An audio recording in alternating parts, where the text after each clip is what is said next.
All right. Well, welcome everyone, and welcome to our guest, Micheal Teter. Great to have you.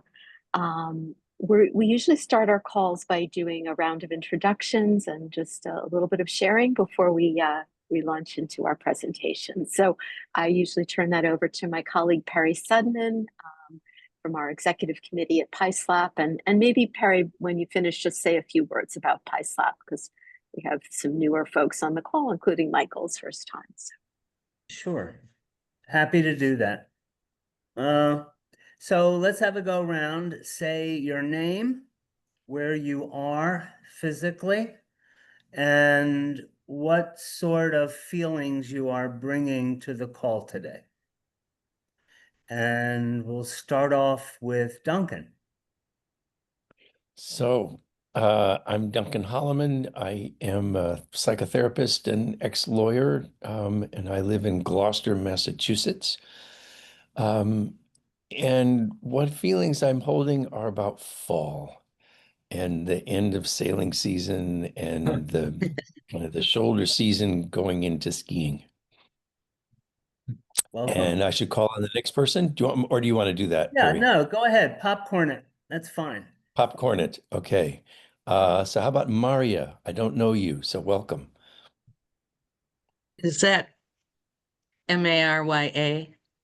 Yes. Is that Okay, not it should be. Maria? No, it's not your fault. I haven't Oh, corrected it. It's Mary Ann.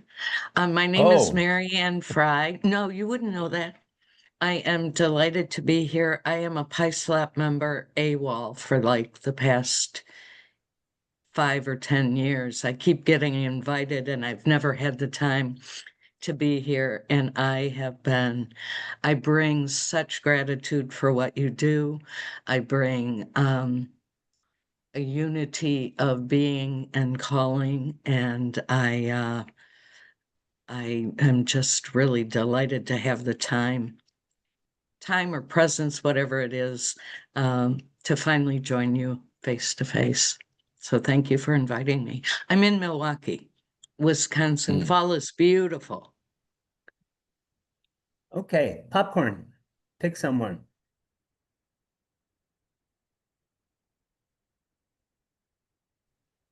but you'll need to unmute. Perry, maybe.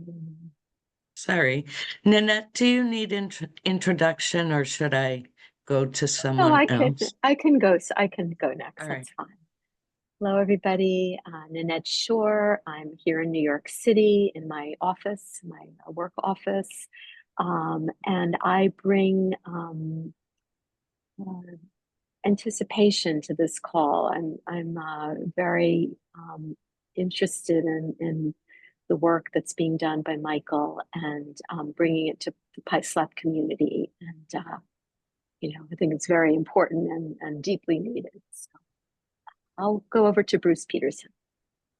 Hi, I'm Bruce Peterson. I'm in my home office in Minneapolis, and I bring curiosity. I don't know much about Michael's work, and I'm looking forward to hearing about it. And I'll call on Diane. Hi, everybody. I'm Diane Fenner. I am here in my home office in Brooklyn and am, I think, like Bruce, looking forward very much to hearing Michael's experiences and his talk. I will kick it over to Sylvia. I'm Sylvia Clute. I'm in Richmond, Virginia, and I'm packing my bags to go to Washington, D.C. tomorrow for the PISLAP retreat. Very excited about that. And I was turning cartwheels when I saw the topic of today's discussion. Just to know that there is a group, a professional group that is doing the work that they are doing was awesome.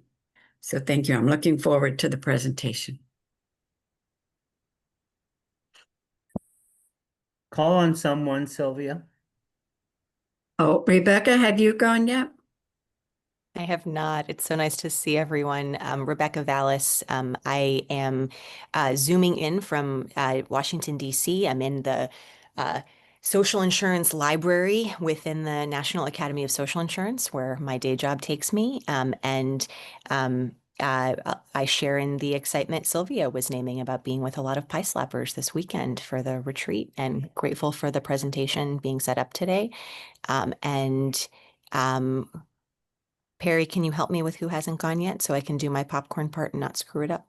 Yeah, Claire hasn't gone yet. Wonderful. Claire, over to you. Hi, thank you. I'm currently in Oslo, Norway, but usually I'm in San Francisco. And I'm a musician, and I also was just really excited to see the subject matter. I'm much more interested in long-term solutions, so I'm glad to be here. Oh, who hasn't gone yet? If you haven't gone, maybe you could raise a hand to help me see you. Yeah, why don't Rand go next? Thank you, Okay, Claire. thanks. Rand, you're on mute if you can hear us.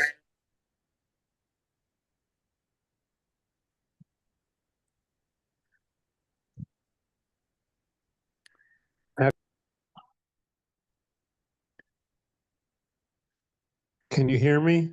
Yes, we can hear you now. Great. Yes. Okay. So I'm Rand Rosenblatt. I'm in Philadelphia. It's a beautiful day here. And I'm very interested in the topic because I led a discussion of the movie The Apprentice, which is about how the young Donald Trump learned his total lack of ethics from Roy Cohn, a famously unethical lawyer. So I'm very interested to see the topic for today, how those issues are being addressed now. Thank you. And Let me call Maybe on Twyla? Twyla. Twyla? Hi. Where are you, and what do you bring to today's meeting? Well, can you hear me? Yes. Well, I'm just having trouble logging on here. I was really interested in this topic and looking forward to being in Washington, D.C. tomorrow. I'm in Austin now. Thank you. Excellent. How about Ezzy? Ezzy.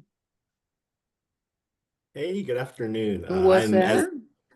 I'm Ezi Onanuchu. Okay. I'm a first year law student from Emory University in Atlanta. And I'd heard about the group from I think the Archdiocese had they have a restorative justice ministry emailing list. So I've been getting your emails for like months, and it's the end of the semester, so classes are starting to end, so I can finally come. But I got into the conversation with just a lot of hope and curiosity. I think legal strategy is something I'm very fascinated about. So, and I think I've been looking for opportunities to kind of combine that kind of how do you help people through the legal machinery, and also combine that with, how connected we are anyway in our different communities, and figuring out like what were the different touch points are, and pushing back against people who are trying to split people apart. So I'm excited for this talk. Good to have you. Ann Friedman. Hi, glad to be here in Philadelphia. And I don't know what else we're sharing, but hello, everybody. That's good. Hans, are you there? Hans Colby? Yes, I'm right here. I'm sorry. I put No, myself that's on mute. okay. Just your name, where you are physically, and My the name is Hans feelings that Colby. you're- I'm in San Francisco. I'm a friend of Lisa's, and we are working together on the Town Square Democracy, doing these postcards that we have talked to some of you about, and trying to do our best. And I see Colleen also there. I was a roommate of Peter Gables for a long time. I'm going to put myself on mute if you have questions. Thank you. Thank you, Hans. Good to have you. Sharani, why don't you take a turn? Good evening, everybody. I'm from Sri Lanka and Supreme Court bench. I'm retired, so I'm a Singapore accredited mediator and an arbitrator right now. As I was telling Nanette, I just finished my AI exams on AI and navigation of AI. And I really come with a lot of hope because this is an extraordinary group, even globally, where there is inclusivity and care and a question of equal people on an equal playground, on a level playing field at least, and trying to help each other through the ramifications of the legal conundrum that is there, but to people who are outside the legal system. Glad you can join us today. Thank you. Let's see, Lisa. Your name, your physical location, and what are the feelings you bring to the call today?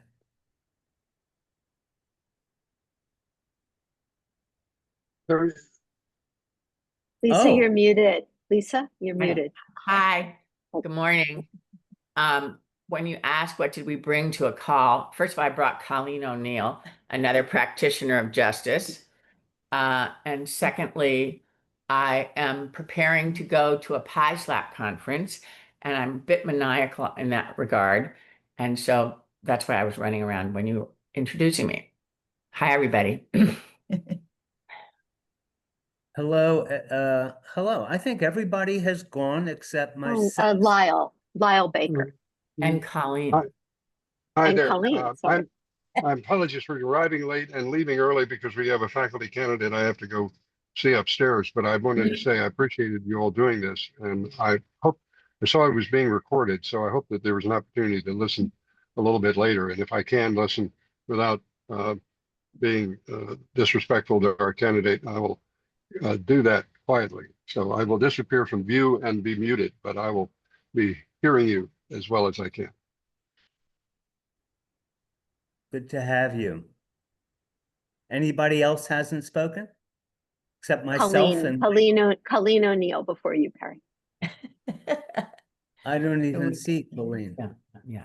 She's in Lisa's Hi. box. She's Yeah. in Lisa's box. I'm just here with Lisa. I am an attorney, and I, at this point in life, just all pro bono, representing homeless people, those kinds of things. Thank you, Colleen. So I'm Perry Sedman. I'm in Washington, D.C. I'm a retired or semi-retired IP lawyer and on the executive committee of PISLAP. I thought I'd take a minute because I see a lot of new people to kind of give you a very brief idea of what PISLAP is all about. This is actually from the homepage on our website. So rather than paraphrase, I'm just going to read it to you. It's very short. As you all know, PISLAP stands for the Project for Integrating Spirituality, Law, and Politics. So I'd like to unpack those three words and see how they work together. First, the law. We have a deep belief that the legal system and culture and the law on which it is based has the power to transform society. If we can change the way law is practiced and experienced, we can contribute to transformation of the larger culture, the society in which the law operates. Second, spirituality. So PISLAP understands spirituality as being about our longing for human connection, about experiencing mutual recognition in a way that affirms our humanity and inner goodness, and promoting a caring, compassionate, loving, kind, and connected world. Our spiritual approach emphasizes building this connectedness, be it expressed through contemplative or reflective work, informal gatherings, conferences, and sharing our stories.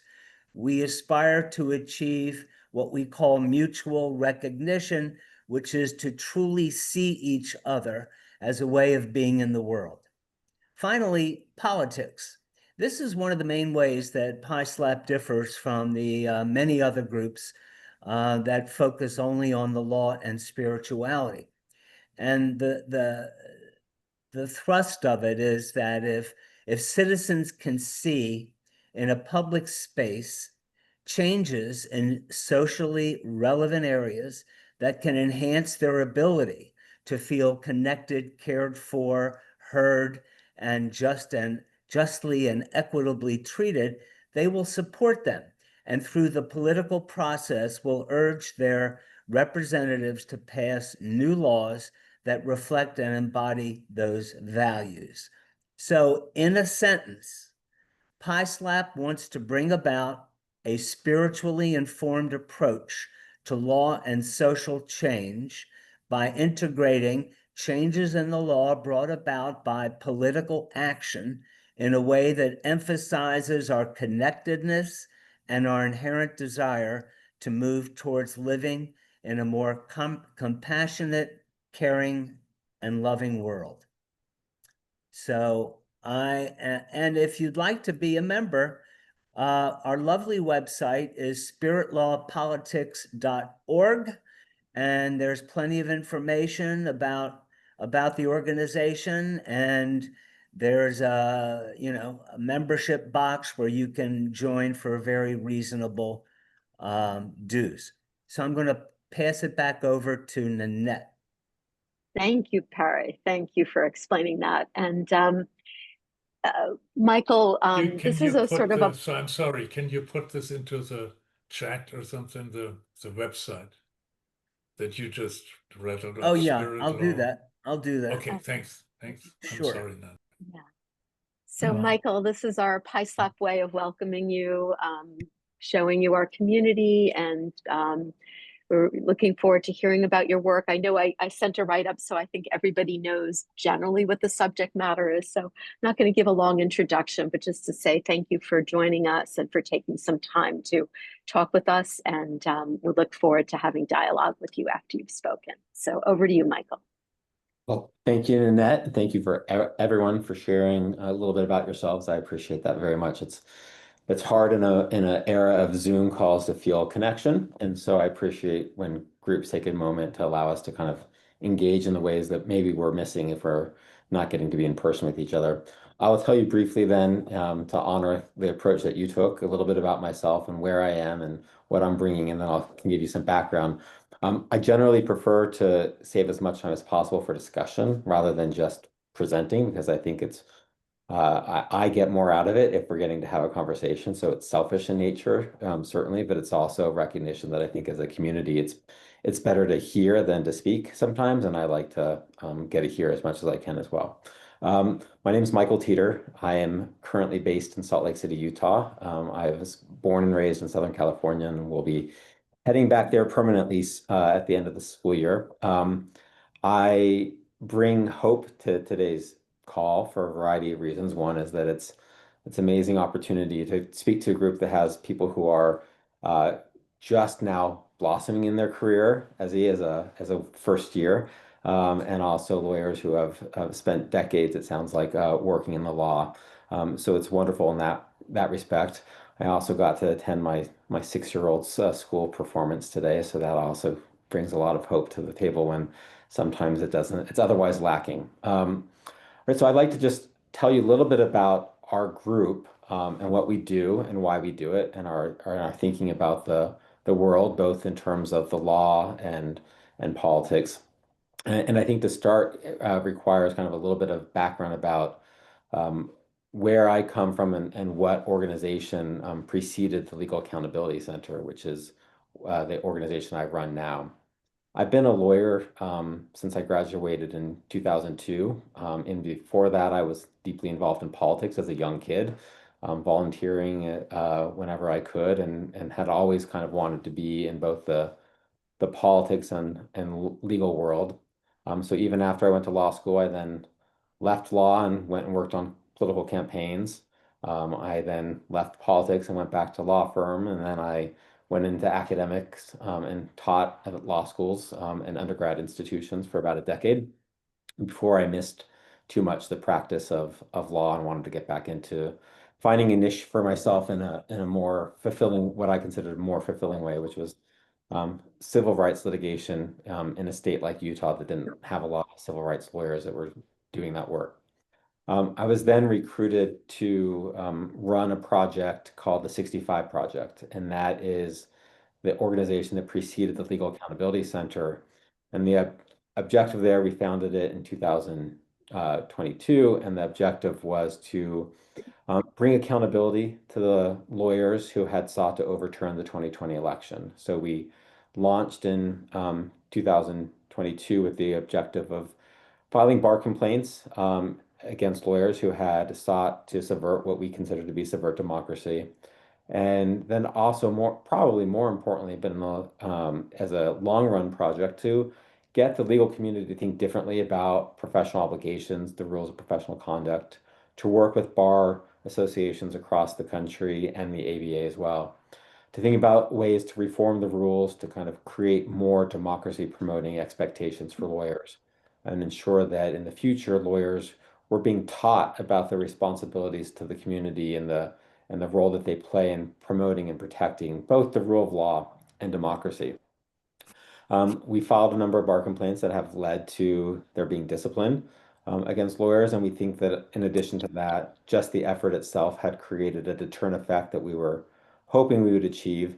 Lawyers started to recognize that if they were to engage in litigation that was unfounded in either the law or the facts, that they might face a bar complaint. And we saw ways in which candidates who were perhaps looking to overturn an election they lost and lawyers who were maybe willing to help them step aside and refuse to engage in the process after we began filing bar complaints. So we take some lessons and hope from that. Around the same time, because of my interest in law and politics, started to kind of think about the long-term consequences that we see of having a right-wing infrastructure that had focused for so long on controlling the judiciary. And we saw a number of ways in which, from the top, the very top, the Supreme Court down to state judicial officers, having been, I don't want to say controlled, but at least having been placed in positions with the support of a conservative and right-wing effort to kind of ground our society in a conservative track in the legal system. And so we started to think about ways in which we could have also a long-term process for revising that. You know, one of the things that progressives have done very well is fight each legal battle as they come, and they do very great work, and they often prevail. We see that with abortion rights and gun rights. We saw that with voting rights. But what we noticed is that the right simply is thinking about changing the playing field when they get a disadvantage in the outcome. They move and they shift the courts, they move and shift the landscape. Concepts that would be considered absurd even by conservative judges and justices just a couple of decades ago are now finding their way back into the legal framework. And so we needed an effort to combat that. And we started thinking about how the Legal Accountability Center, which was not yet formed, could be an infrastructure that addresses that. And we were planning in that realm, and then the 2024 elections happened, and we recognized that there was a more immediate and earnest need to focus on the threats that democracy and the rule of law face in this moment. And we started thinking about ways in which we could, as an entity, take the lessons we had learned from the 65 Project and apply them and broaden our tactics and our thinking to really address the concerns that we saw. And so I'll tell you a little bit about how we view the world at the moment, our theory of change, if you will, and a few of the pillars of our work. And then I'd love to just open it up to discussion. Our view is that there is a growing authoritarian movement in the United States. I'm probably not controversial among many, but also something that is not easily said, and a lot of people don't want to, I think, face that real prospect. But we see it, and we're concerned about it. And what we recognize, as our group recognizes, that there are a number of incredible organizations and lawyers and law firms doing real valuable work in responding to some of the direct actions by the current administration or their allies.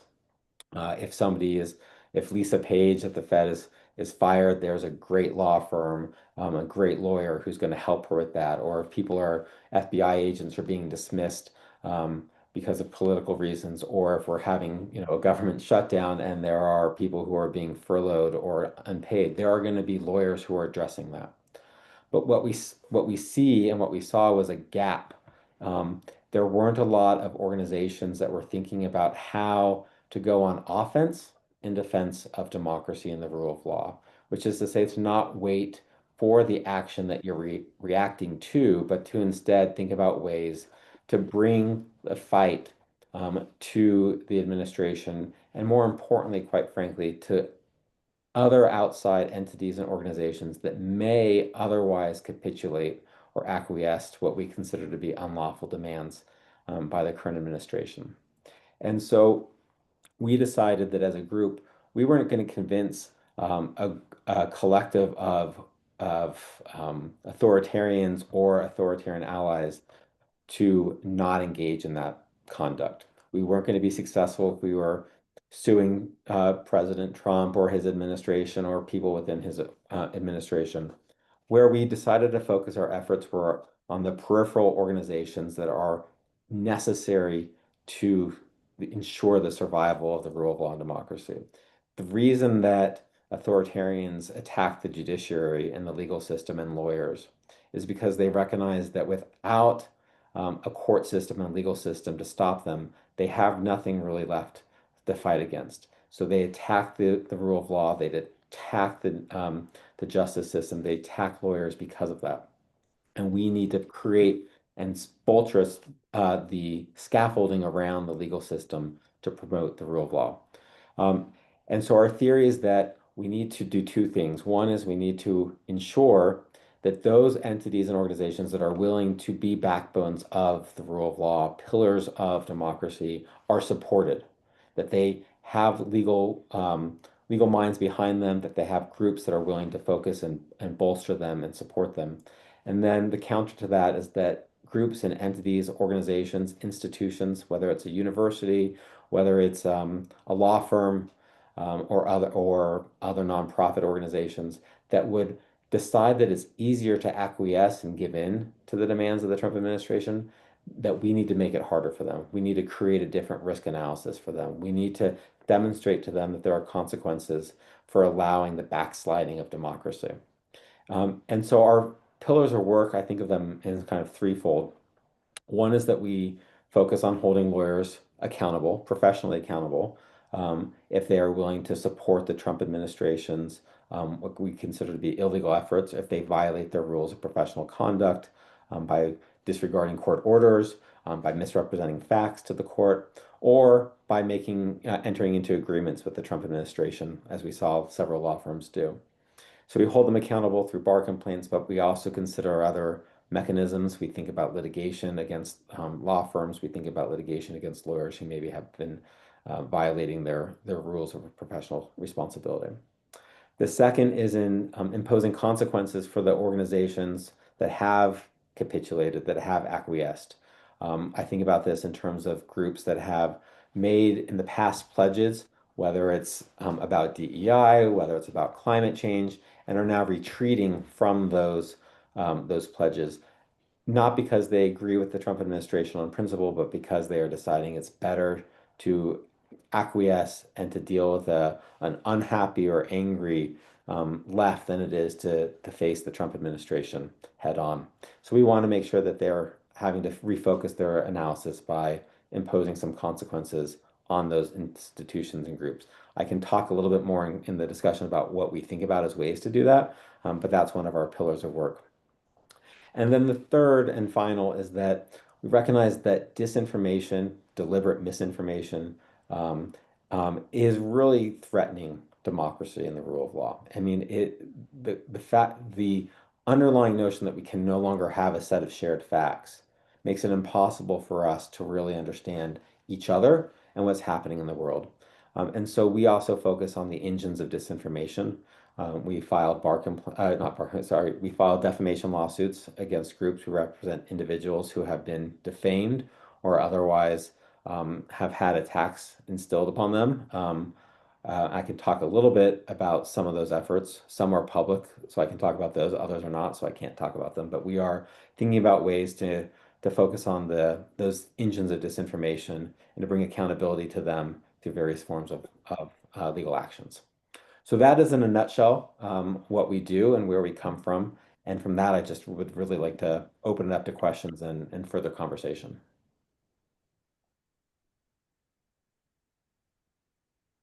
So everyone, the floor is open. If anybody wants to jump in. Harry. Very much enjoyed your outline there, Michael. Let me go to pillar number 2. Yes. What are the consequences for the Democrats caving on the government holdout by not getting the Republicans to agree to the extension of the Obama tax subsidies? Sure, it's a fair question. Candidly, it feels very much more like on the political side than the legal side. And so I would say I don't know that our group views there being a legal consequence. What I would say is that we are working on communications pieces that focus on the power of standing up and accepting some negative consequences while recognizing the larger importance of standing up to authoritarians. So I think that that's an effort that we are engaged in on the communication side. On the legal side, I don't think that there are consequences, and I hope that there are consequences on the political side. Gotcha. Thank you. Yeah. But what your question's getting at too, and which I think a lot of people were frustrated by the caving and the acquiescence, is that courage begets courage, right? And if more people see others standing up to the administration in every form, then more people are going to be willing to stand up to the administration. And what disheartened me, and I'm not speaking necessarily for the Legal Accountability Center, in this moment is the recognition that if a United States senator can't stand up to the Trump administration and recognize it's okay for there to be consequences, but the larger purpose is important, then why should we expect others to do it? And that's the unfortunate message that I think that can be drawn from that.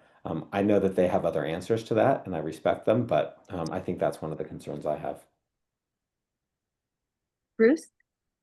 Hi, thank you, Michael. I'm interested in ethical complaints against lawyers. I was a state court judge for many years, and I had some experience with that.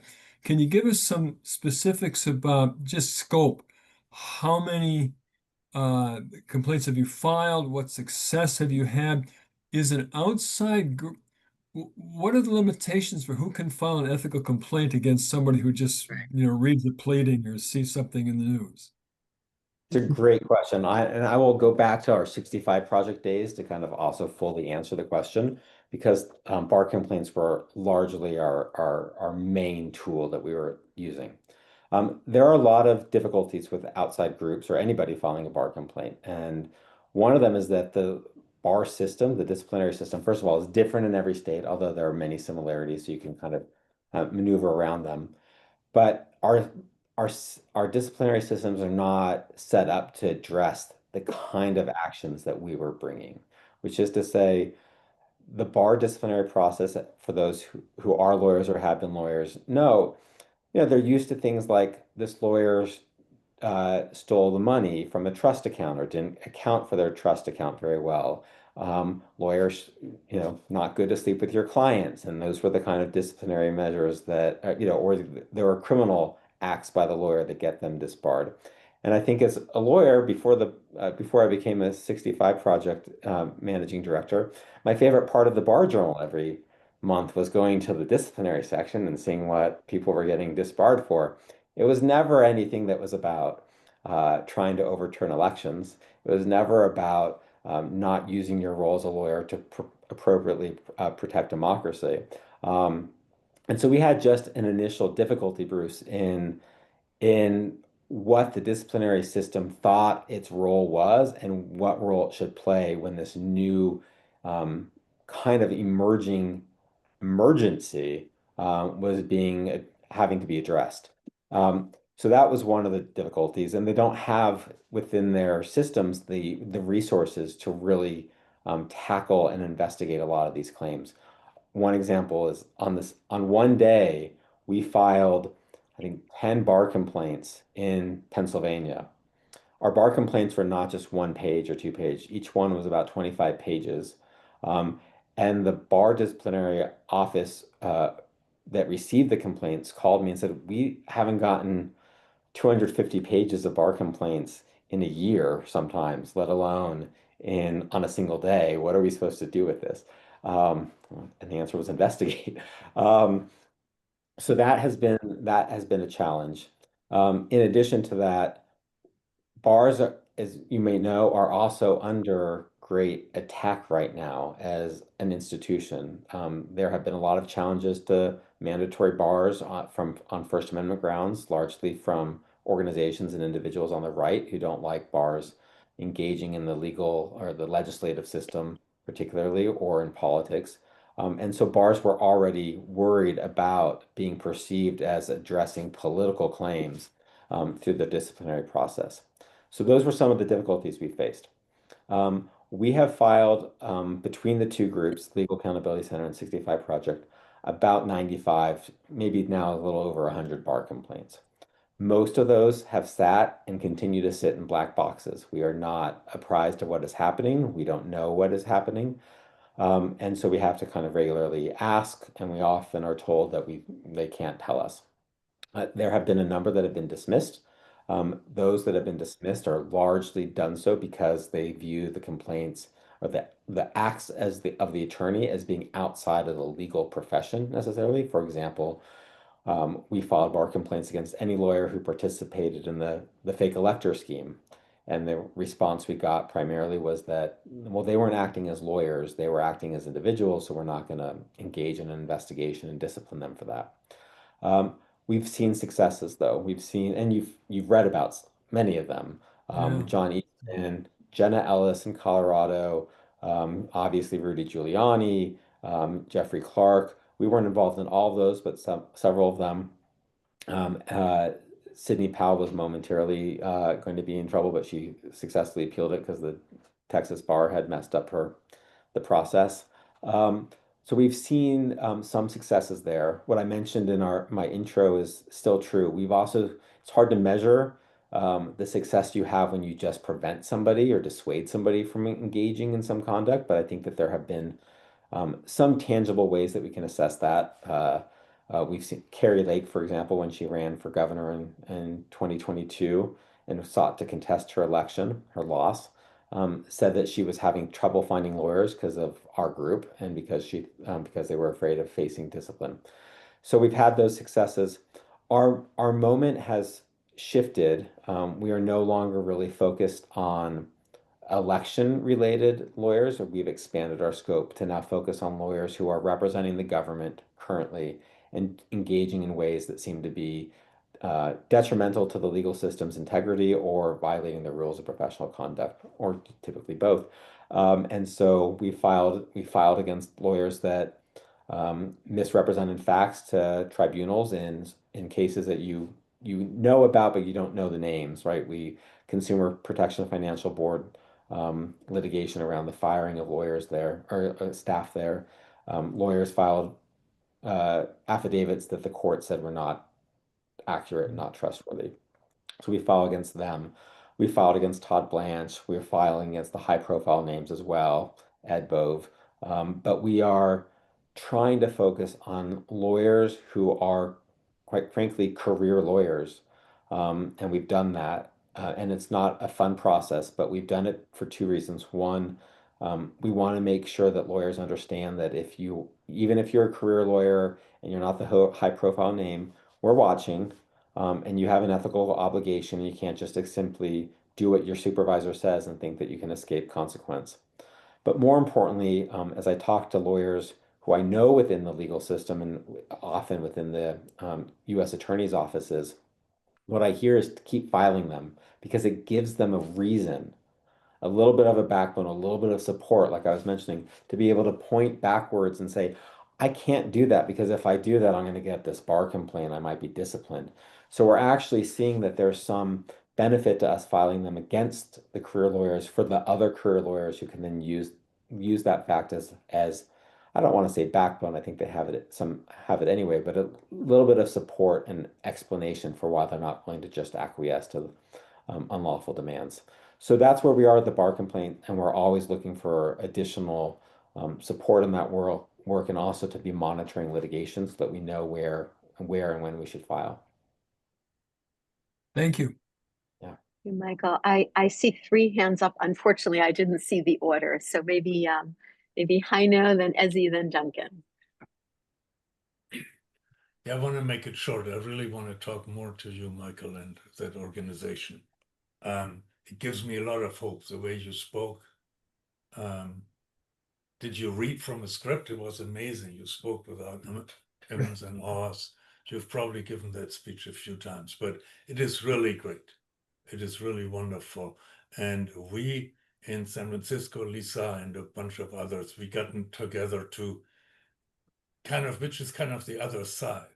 So we are trying to support the people who do stand up in the judiciary systems. So we have a list of now, it's about 100 federal judges, 115 or so, who have made decisions against Trump. And there's a lot more lawyers, so we keep track of it. There's more than we can actually, but we've sent out around 6,000 postcards by now. And they just say thank you, we're with you.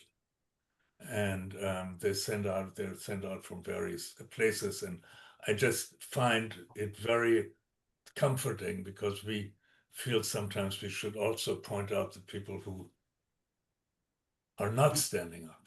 In fact, you're not just are not standing up, they're actually doing the wrong thing. And I think that is really important. And I would like to talk to you more about how we can collaborate in identifying people and, maybe doing this together. I think it's really important. It reminds me of 2 things. One was the Allies had during World War II, they had a group of attorneys that were collecting the names of Nazi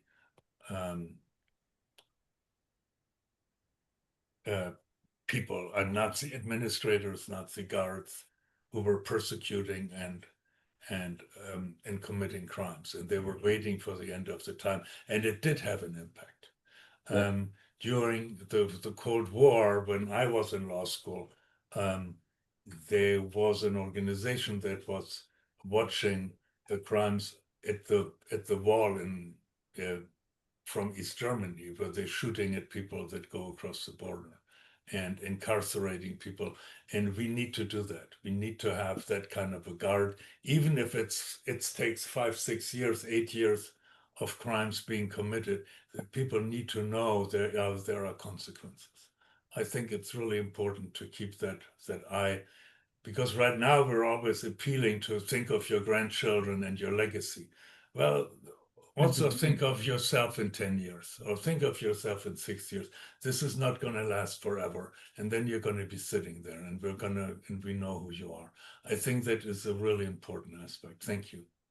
And I will get in touch with you. I see your organization. So it's really good. Thank you.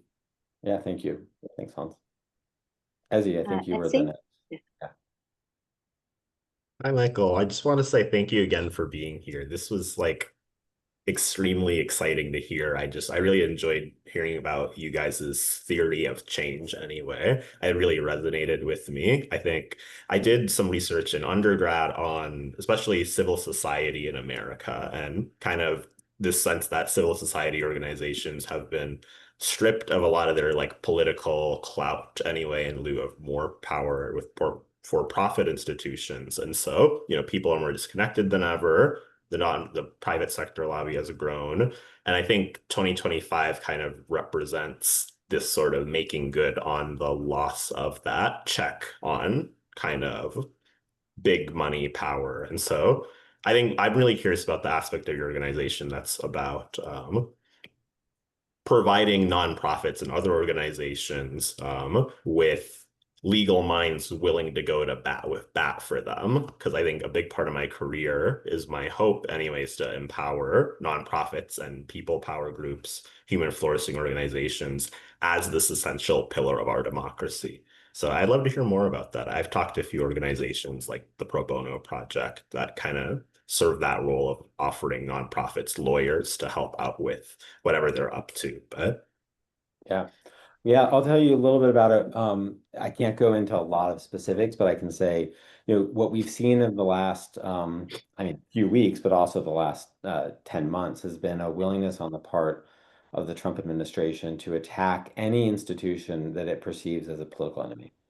It doesn't matter if that organization is doing incredible good throughout the world. It doesn't matter if that organization is just simply a counterpart to something that exists on the right.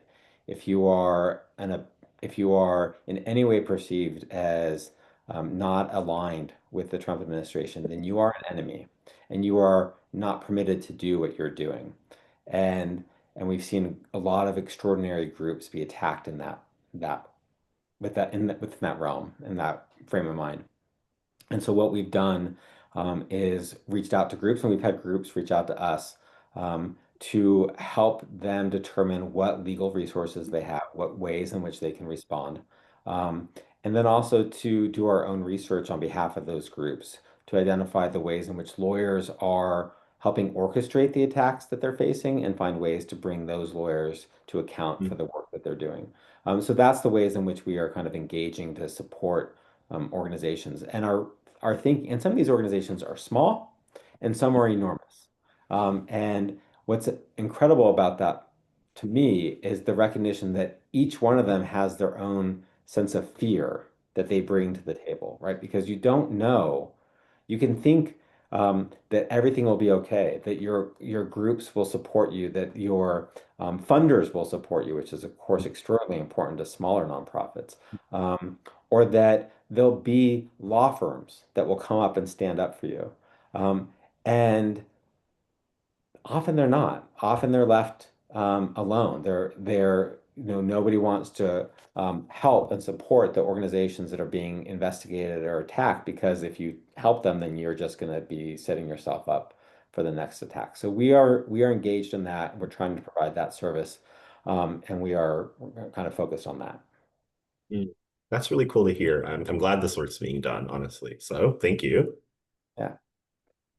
Duncan, you were next. Thank you. So first of all, let me just say I'm really appreciative of the work that you do.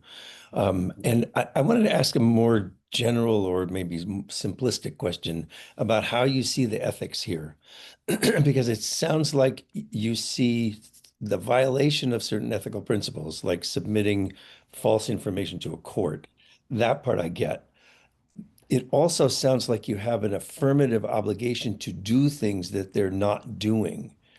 And I'm wondering how they go together, and if you see that the legal profession has an affirmative duty to support the principles of democracy, and that that's part of what you're trying to say, because I don't know that you're going to be able to file a bar complaint to somebody who doesn't fulfill that affirmative obligation.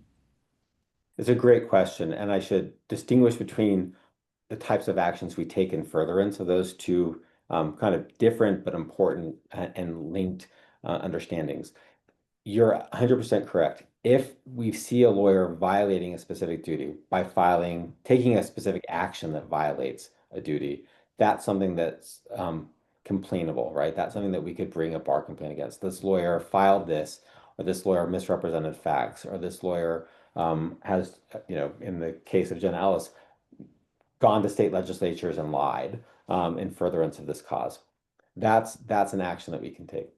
The concept of wanting lawyers to recognize their role in democracy and the role that they play in ensuring that the rule of law survives, because the attacks on the rule of law are most dangerous when lawyers are engaging in them, but they're also dangerous when lawyers aren't standing up to protect the rule of law, just generally, is more of an educational piece. So it is why we go to I've done several CLEs, right, talking to bar associations about why lawyers should play a special role in democracy and the rule of law.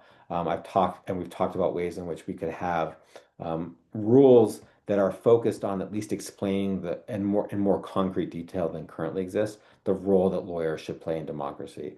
And then we also have we have a group of lawyers, volunteer lawyers, who also write letters to the editor or send things to bar journals, do little articles on bar journals to help support that. So one is education and kind of trying to lobby, if you will, and persuade and explain the role of lawyers, and the other is disciplinary. And you're right that the disciplinary process is reserved for lawyers who have affirmatively acted against the rules of professional conduct. We have never, and we never would, file a bar complaint saying, this lawyer could have done more, this lawyer could have stood up, this lawyer should have done something more. It's not that. It is only when they've taken an affirmative action that violates rules.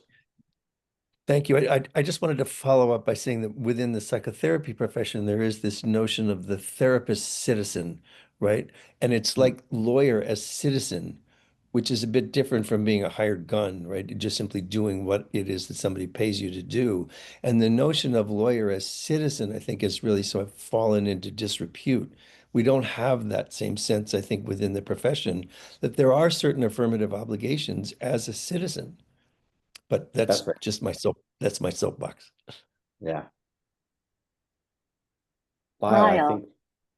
Thank you. Apologies. I'm a law professor at Boston at Suffolk University, but I'm involved in my day job at the same time. So I have sort of three quick ones.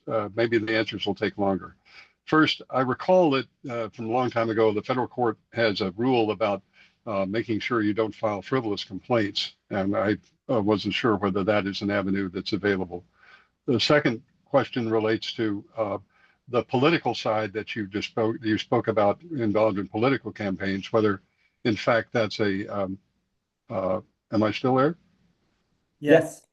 Oh, okay.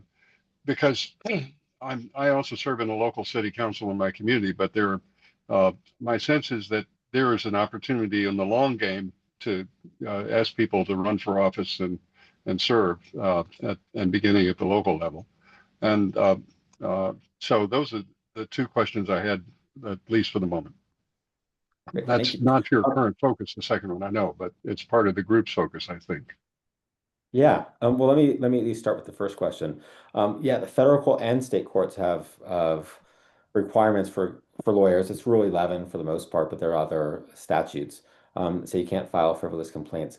What we found in the aftermath of the 2020 election was that two hindrances. There were very few groups or defendants, and in this sense, the defendants were the lawyers representing the state, representing the outcomes of the elections that filed those type of motions for sanctions against lawyers. And I did a lot of listening and talking to those lawyers and those groups.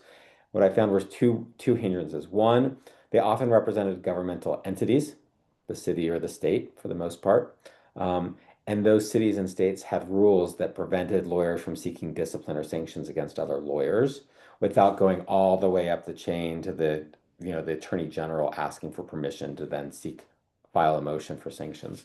And that just kind of made it too difficult. And the other was the amount of time and energy that it took to defend against these frivolous claims. By the time this whirlwind of litigation that happened, it felt very long to those of us on the outside, but it was very short for the inside. I mean, the election was first week in November, and the lawsuits were largely over by the second week in December. And there were, our Project 65 was named because there were at least 65 frivolous lawsuits. So, I mean, these were whirlwind litigation. They were exhausted.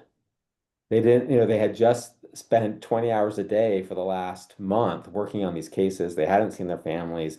They were working really hard over the holidays. The last thing they wanted to do was work on a motion for sanctions. They wanted, when the lawsuit was done, they wanted to be done and move on. And then I said there were two, but there was one other hindrance, which was sometimes these cases were dismissed quickly, and by the time they're dismissed, there's not usually an opportunity to then file a motion, right? It's the moment's over. And so those were some of the hindrances. What we did as a 65 project in advance of the 2022 midterms, in anticipation that there would be more frivolous lawsuits, was we prepared templates of motions for sanctions. And we began putting together and talking to the lawyers that would be defending the outcomes of elections and saying, look, we will give you what you need. We'll provide you the legal support to be able to file the motion, but it's far more effective to have the judge sanction a lawyer and then go to the bar with that than it is to just go to the bar without the court having ruled on it. And so we worked on that. And then fortunately, there were no real post-election disputes in 2022. And we didn't need, other than Kerry Lake, and we didn't need to do that much work, but it was there as an opportunity. So you're right to highlight it as a potential. The running for office, I think I love lawyers. I think that we belong in the halls of government. I also recognize that our profession is one that's very demanding, and it's hard to make time to be civically engaged while also worrying about billable hours and thinking about ways in which you have to be serving your clients' needs, but then you have your own political interests. So I think it's something we need to think about as a legal community. How do we structure the legal profession slightly differently to allow better and more expansive engagement for our lawyers to do good in the community outside of the legal process? I think it's wildly important and something that I'm happy to hear that PISLAP thinks about and maybe could think about as a way to kind of move the profession forward in that way. And I hope you're enjoying as a former faculty member, I hope you're enjoying the job talk that you're going to hear in and I hope the candidate does well. I ducked up and said hello to the candidate and came back. So that's, but I've done my duty. Fair enough. Thanks. Perry. Yeah, I'm going back to pillar number 2, which is how you deal legally. What are the consequences for holding, Skadden and Kirkland and the various universities accountable, the ones who have given up? What legal resources do you have in that situation? It's a great question, and we thought a lot about it. And there aren't great answers to the question other than what we have been exploring are various state laws, oftentimes unfair competition or consumer fraud laws that allow us to bring claims. And so we're thinking about ways. I'll give you an example. I'm not going to name companies, but there are companies that have retreated from their pledges that were climate change focused. They've only retreated from them because of the Trump administration. Prior, they had made pledges, and we have consumers who say, I chose that cell phone company or I chose that company in part based on how I understood their view of climate change to exist and what they were going to do in furtherance of that. They've now backed away from that. So I was misled fraudulently. And so there are some consumer laws is what we're looking at. Another example, I'll name names on this one because it's not going to go anywhere. When ABC suspended Jimmy Kimmel, right, there are laws in California that say an employer cannot impose consequences on an employee for them expressing political points of view. Yeah. And there are lots of protections in that realm. So there were opportunities, and it didn't. We explored it. It doesn't have to be convincing Jimmy Kimmel, who I have no into anyway, to sue. The California Attorney General has a private cause of action against employers for violating those civil rights. And so there are ways that we're exploring it, and we're also thinking about ways to expand legislatively the opportunities and ability. One of the things that Hans, I see your hands back up again. I will say is that I'm trying to work with some state attorneys general to create projects within their offices that basically are going to be focused on criminal prosecutions of anyone who receives a pardon from 2025 to 2029. Not that I think that many people from the Trump administration are going to move to states like California and Illinois. I think they're going to move to states like Texas and Florida to protect themselves. But I think that's a powerful message that you might feel like you're going to get a get out of jail free card when the Trump administration's over. I am convinced that he will just try to blanket pardon anyone who ever worked in his administration. But we have state laws that are also in play, and you will not be a free member of society. You might be able to travel around to all the red states, but you will not be a free member of society because there will be groups that are looking to hold you to account for your violations of our laws. Thank you.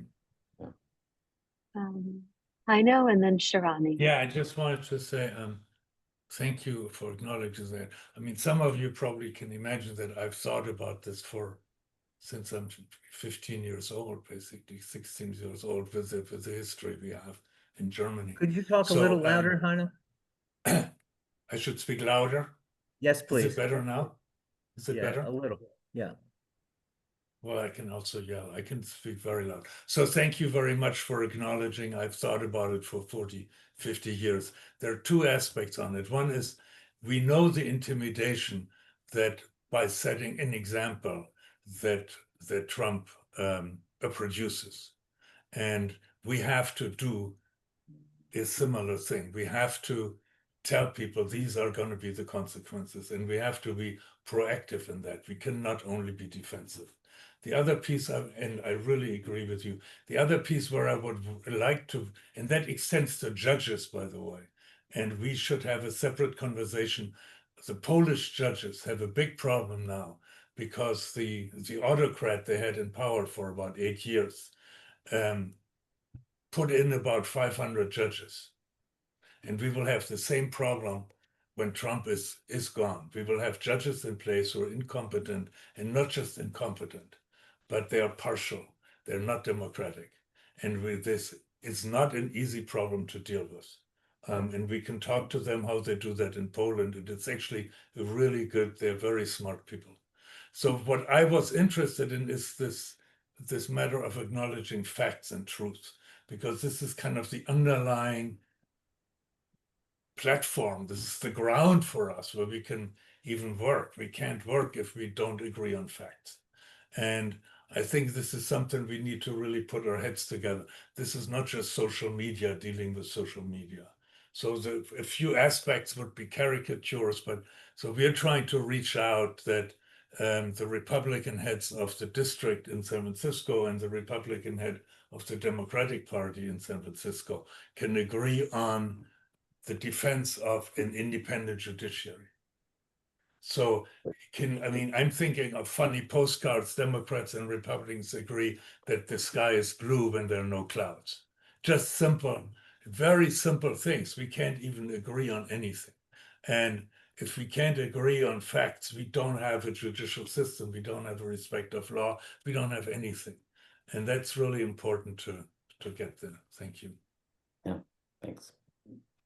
Sharon.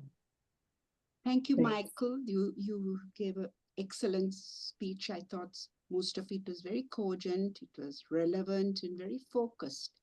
And I thought two important points you made was the deliberate misinformation, which is engineering dysfunctionality, and that you'd have take steps and there is consequences when such things are discovered.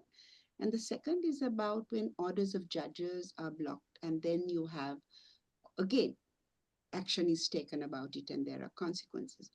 My question is, you spoke about peripheral organizations that protect the law and the scaffolding around the rule of law.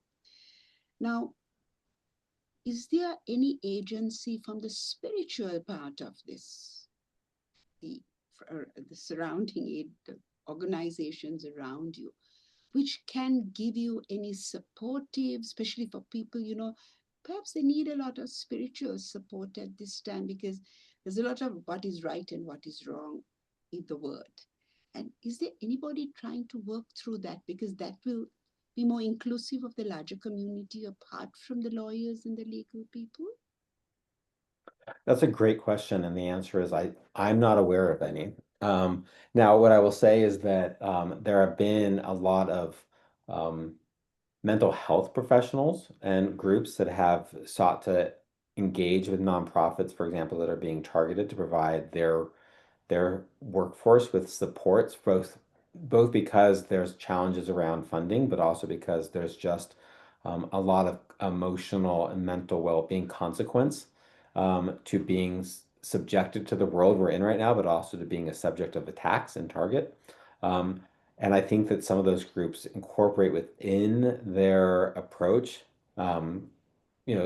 conversations around spirituality, but I don't think that I have not heard of groups dedicated and focused on spirituality reaching out and kind of engaging in that way. It doesn't mean it's not happening.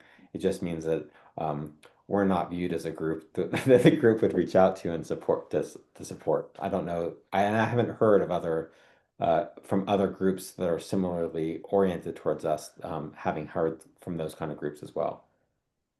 So it's something I would encourage, quite frankly. I will say that I've felt a greater need to take time away from work, which is to say, my evenings are my evenings, my time with my kids are my time with my kids, my vacation is my vacation, now more than ever, because of the type of how draining mentally it is to be engaged in this work. Your well-being is extremely important right now in this situation. Yeah, for everyone. Courage you have to display. Thank you so much for being there. Thanks for the So question. before we break, I think we have Marianne, then another from Ezzy, and I'll just say a closing word or two. I actually had a question as well, but we try to wrap all that up within 5 minutes because we do need to break. So Marianne, please. Yes, thank you very much. It's a perfect segue.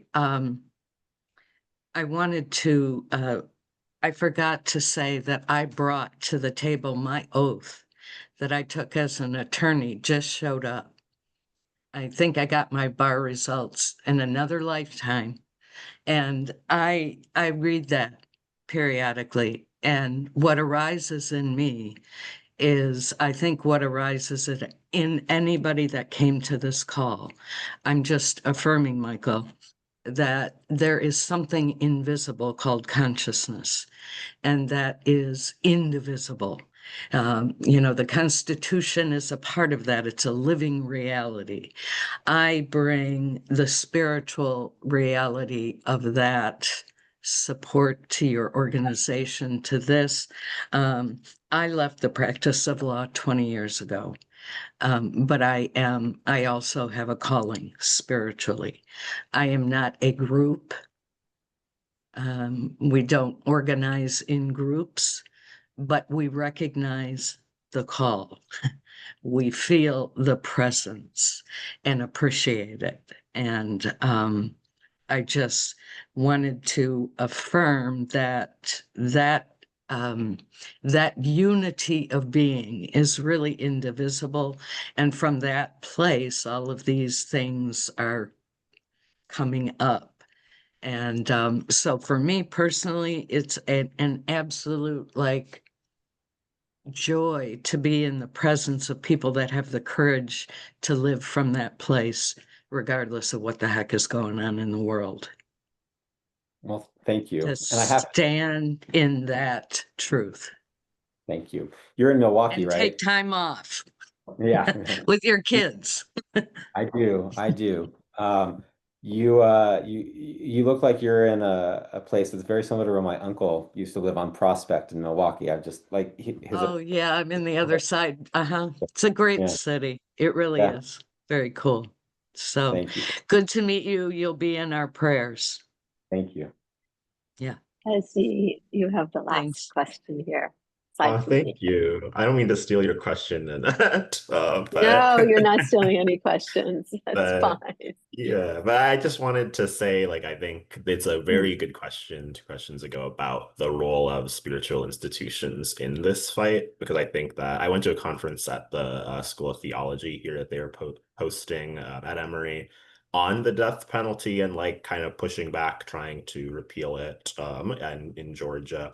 And one of the panelists said like there is a very important infrastructure, especially in the South, of the South's politics around like its churches anyway. And so I think there is a really big role for people who have people of faith to be like vocal about this kind of erosion of democracy and attacking people who are at the very, margins of society with that, So I think it's it's definitely something to really ponder on, I think.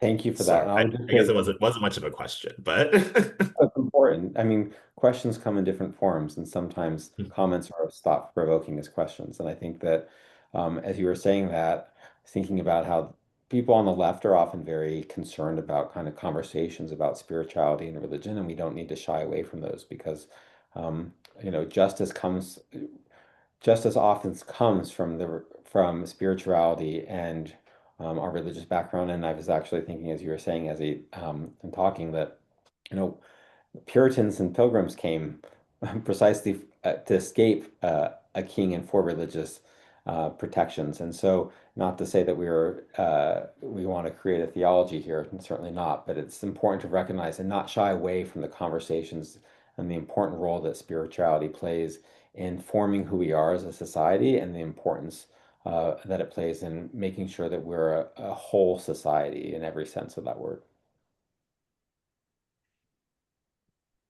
I think my comment was just, it actually builds on Ezzy's, which is to say that in a sense what you've expressed, I think what you're doing, as I hear it in a sense, is helping to give people strength to resist, because part of giving them strength is, as you were pointing out, being able to point to the fact that there are actually consequences for taking actions that are unethical, that are perhaps against legal ethics or personal ethics. And I think, to me, the question is how do we build solidarity? People are so alone, so isolated. And even, as we were seeing with a lot of these law firms that initially capitulated, later on, law firms did band together and they did find solidarity and they found strength in that and were able to be more resistant. So I think, the work that you do in helping build that solidarity by helping people feel less alone in the way that you are doing it is, in a sense, a very spiritual approach to the problem that we're confronting. So just one lens to look at it. So Micheal, we really want to thank and appreciate you for joining us, for sharing your work and your thoughts and just the mission that you're feeling. Please join us at PISLAP any time that you'd like to. And also, just to mention, we next Friday we have a special call. It's actually follows very nicely to this one. Friday the 21st at an unusual time, 3:30 p.m. Eastern. Hans and Lisa will be presenting their work on creating the postcards to support judges and lawyers, and that movement, which is actually building beyond San Francisco to possibly becoming a national movement, and they are at the forefront of that. So we will hear from Hans and Lisa, Heino and Lisa, about that work. So join us if you can. And many thanks again, Micheal. Thank you, everyone. Appreciate it. All right. Be well, everyone. Take care. Thank you.